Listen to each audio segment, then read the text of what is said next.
légitime. En fait, il y a un témoignage qui m'a beaucoup touché, que j'ai eu ces dernières semaines.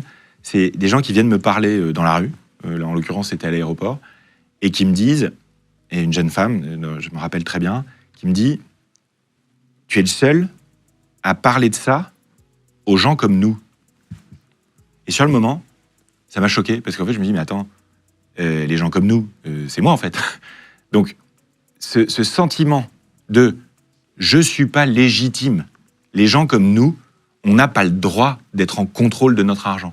Ben moi je dis, ça c'est vraiment des conneries, c'est du passé, avec les réseaux sociaux, avec la formation qu'on est tous en train de se passer, avec la grande blockchain humaine de l'éducation financière à laquelle les jeunes contribuent, ben ça c'est en train de changer.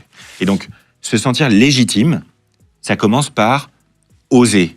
Et en général, la toute première étape, c'est pour ça que j'en parle dans le livre, c'est d'oser poser une question à son banquier.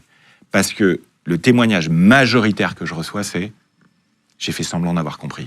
Ah, waouh. Les gens, ils font semblant d'avoir compris parce qu'ils n'ont pas envie... T'as pas envie de passer pour un con.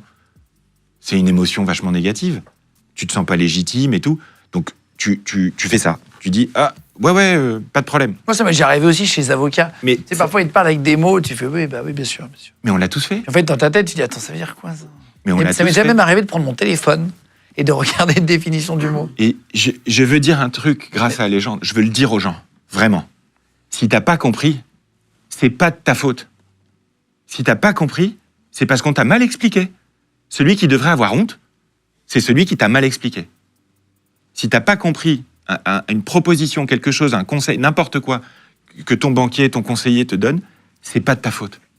C'est pas de ta faute. C'est de la faute de celui qui te l'explique. Donc, ces questions, elles sont